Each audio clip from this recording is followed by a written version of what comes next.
में उत्तराखंड के मुख्यमंत्री पुष्कर सिंह धामी ने इंडिया इंटरनेशनल ट्रेड फेयर 2025 के दौरान उत्तराखंड से जुड़े कई स्टॉल्स का दौरा किया।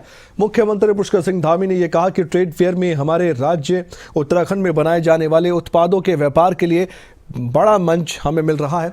तमाम तरह के ऐसे उत्पाद जो कि हर दृष्टि से लाभकारी और उपयोगी हैं, इन सभी को यहाँ पर बड़ा मंच मिलता है। हमारा प्रयास ये है कि ऐसे उत्पाद बनाने वाले लोगों, हस्तशिल्पियों और कारीगरों को अवसर भी मिले। उनके प्रोत्साहन के लिए हम हर प्रकार से प्रयास करते रहें। प्रधानमंत्री नरेंद्र मोदी की प्रेरणा से लोकल से ग्लोबल की यात्रा अच्छी चल रही है। हमारी महिलाओं के द्वारा जो उत्पाद बनाए जा रहे हैं उनकी गुणवत्ता बहुत बेहतर है। बड़ी बड़ी बहुराष्ट्रीय कंपनियां भी अगर देखें, उनकी तुलना में भी अच्छे प्रोडक्ट्स का निर्माण हमारी महिलाएं कर रही हैं।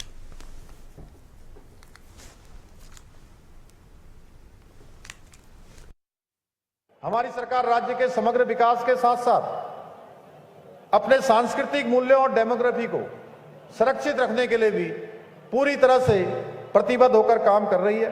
हाँ, हमने प्रदेश में एक और सख्त धर्मांतरण रोधी कानून लागू किया है, सख्त दंगा रोधी कानून लागू किया है। वहीं लैंड जिहाद, लव जिहाद और थूक जिहाद जैसी घृणित मानसिकताओं के खिलाफ भी कठोर कार्रवाई सुनिश्चित की है।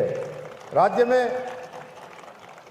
में ऑपरेशन कालनेमी चलाकर सनातन हिंदू धर्म को बदनाम करने वाले छद्म वेशधारियों और जिहादियों को पकड़ने का काम भी हमने किया है। वहीं लैंड जिहाद पर कड़ी कार्रवाई करते हुए 10,000 एकड़ से अधिक सरकारी भूमि को हमने लैंड जिहादियों से भी मुक्त कराया है। इसके साथ ही करीब 250 से अधिक अवैध मदरसों को सील करने के साथ ही 500 से अधिक अवैध रूप से बनी हुई अवैध संरचनाओं को हटाने का काम भी किया है। यही नहीं, अभी हाल ही में हमने प्रदेश में नया कानून लागू करके मदरसा बोर्ड को समाप्त करने का भी निर्णय लिया है। इसके परिणाम 1 जुलाई 2026 के बाद दिखाई पड़ेंगे।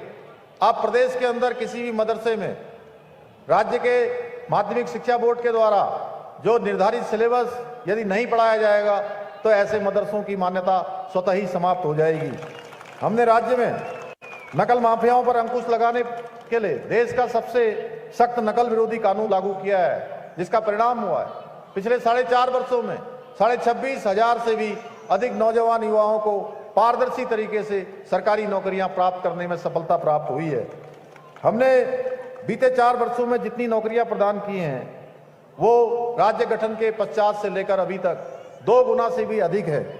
इसके साथ ही हम राज्य में भ्रष्टाचार को समाप्त करने के लिए जीरो टॉलरेंस की नीति के तहत संकल्पित होकर काम कर रहे हैं। अब कोई किसी वर्ग में हो, किसी सेवा में काम करता हो, यदि अपनी सेवा में कहीं लापरवाही बरतेगा, भ्रष्टाचार करेगा, उसको किसी कीमत पर छोड़ा नहीं जाएगा। इसके परिणाम सबके सामने आ गए हैं। पहले के समय में आपने देखा होगा केवल एक फॉर्मेलिटी पूरी की जाती थी, औपचारिकता पूरी की जाती थी, छोटे छोटे कर्मचारियों पर कार्रवाइयां होती थी, लेकिन बड़े बड़े जो अपनी लापरवाही करने वाले थे, भ्रष्टाचार करने वाले थे, उन तक पकड़ नहीं हो पाती थी, उन तक शिकंजा नहीं कसा जाता था।